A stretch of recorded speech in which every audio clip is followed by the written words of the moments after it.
In this video, we'll talk about the structure and contraction of a skeletal muscle. My example today is a bicep, and if we were to grab this bicep and remove its skin, we're then able to see the connective tissue that surrounds the whole skeletal muscle, which is the epimysium connective tissue. Now, if we were to cut this bicep in half, we're able to see the different layers that compose this skeletal muscle. Inside the epimysium, we have small bundle fibers called fascicles.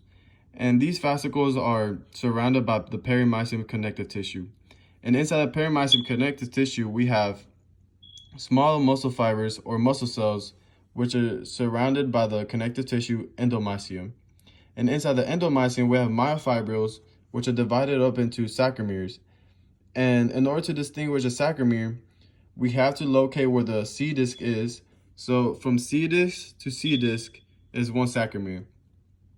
And sarcomeres are composed of many bands, but the most important ones are actin and myosin. Actin is just a thin filament that is composed of three proteins: actin protein, tropomyosin protein, and troponin protein. And myosin is just a thick filament that has globular heads that is able to attach to actin and cause contraction in the muscle. The only problem is that actin has the tropomyosin protein, which blocks the ability for myosin to bind with actin and cause a contraction. And the way contraction works, the brain just sends an action potential, which is just an electrical stimulus, to the muscle fibers, and it reaches the axon terminal. And once it reaches it, acetylcholine is then released, and it travels through vesicles down the neuromuscular junction, and then it binds to the acetylcholine receptors in the plasmalemma of the muscle fibers. Once it reaches the plasmalemma, it travels through it and it goes to T tubules, and then the sarcoplasmic reticulum is then able to release calcium.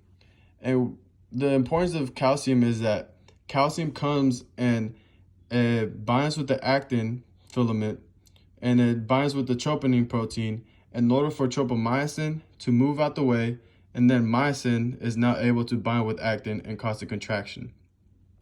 And the way contraction works is that myosin just attaches its globular heads to the actin and brings in the actin closer and closer together. And I can show you this with my hands so it could be easier to understand. So my fingers would be the actin, and between my fingers would be the myosin. And all the myosin does is just keeps bringing the actin closer and closer to cause contraction. So if calcium wasn't present, then contraction can't work, and it'll just go back to its relaxed state.